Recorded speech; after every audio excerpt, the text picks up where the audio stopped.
There would not have been any professionally trained Black nurses in the 20th century if there were not hospitals and nursing schools deliberately established to train Black nurses.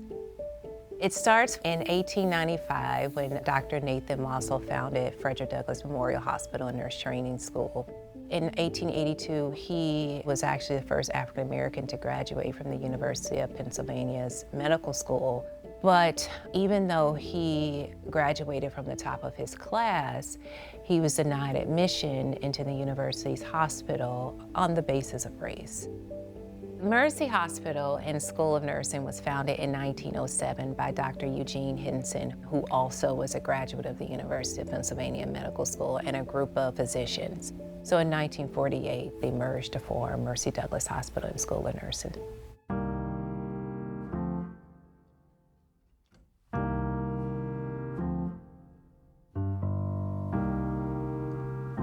I received my Doctor of Philosophy in Nursing from the University of Pennsylvania. While I was a student in the nursing school, I was part of the Barbara Bates Research Center, and that's how I got introduced to Mercy Douglass. We received the archives from the Mercy Douglass Nursing School Alumni Association very, very early in our history. When we opened in 1987, a lot of diploma training schools were closing in the Philadelphia area. Among them were Mercy Douglass. And the alumni, who are very dedicated to not only their history, but also to showing the impact of their work for generations to come, were very generous in selecting the Barbara Bates Center as the kind of trustee of sorts of their own history. And it has turned into one of our most heavily used and most popular collections because it also included an incredible array of alumni photographs as well. We have whatever the Alumni Association thought was important to tell their story, and that can be very different than what physicians or hospital administrators thought was important to tell their history of the hospital. Scholars, we would call this a gem in the archive when you find something like this, because usually we have to do this work ourselves, but it's already here. The amount of labor and effort and love that went into creating this piece it's extraordinary. We rarely find things like this on the history of Black hospitals. They did just an incredible job of archiving and taking control of their story.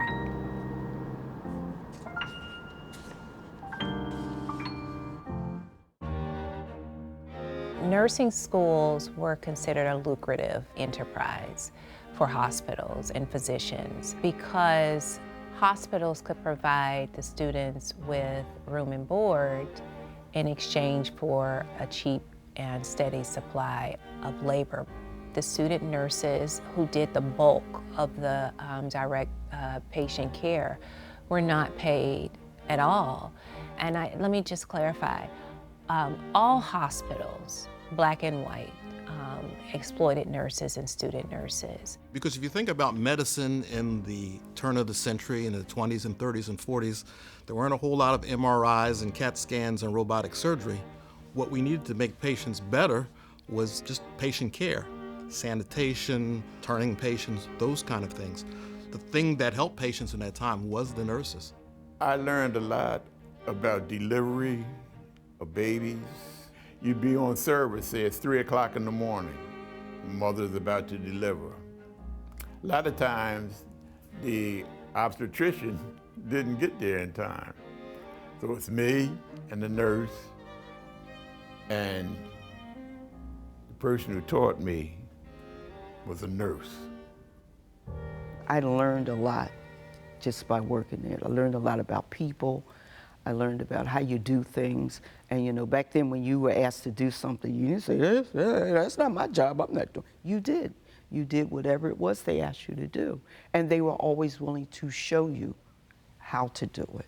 I interviewed about 20 nurses who graduated between 1948 and about 1957. Their testimonies were just powerful, and that's really what pulled me in. The majority of the time, they were in the classroom and on the wards. Their typical day was a 12-hour workday, sometimes every day, even on Sundays.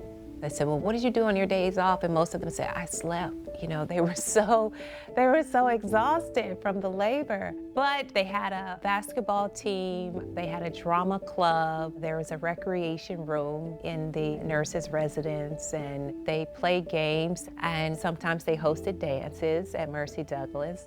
They had to do a 6-month probation. During the process of the 6 months, some girls got sent home. You know, if you couldn't cut it, you had to go. And at the end of the 6 months, that's when they received their nurse's cap. And it was their older sisters who capped them. And because it was all Black women, it also was sort of a space where they built sisterhood and community. You know, Mercy Douglass took a keen interest in, sort of getting them ready to go out into the real world. That was actually part of their training, where they prepared them for the white world. They also wore that iconic uniform. As one nurse told me, she talked about her uniform as almost as though it was a shield. When she had to rotate through some of the local white hospitals and nursing schools, when she put on that cape, it almost gave her some sort of, courage. She talked about one day she had to meet with this white nurse supervisor, and she said, I put on my dress and it was creased, it was straight from end to end, and I put on my stockings and I put on my shoes and I put on my cap, and then I put on my cape, and I walked in that room and I threw my cape back and I stood there. It reminded me of almost sort of like in Ephesians in the Bible when it talks about you have to put on your full armor. That's sort of what she was describing her uniform was like. Alumni were proud not only of their training school and their experience there, but also of their hospital, which was once two, Mercy and Douglass, before they merged. Having that collection was really the impetus toward moving us to look beyond white men and women, and we're extraordinarily grateful for that. Even though it was the 1950s, I can identify with many of the experiences that these nurses had. I'm a Black nurse, I went through nursing school. Segregation and discrimination was alive and well and entrenched in healthcare as it was in any other sector of society. And it's still alive and well today. But they were very dignified and respectable women. Black nurses were sort of the embodiment of Black ladyhood. But they had grit.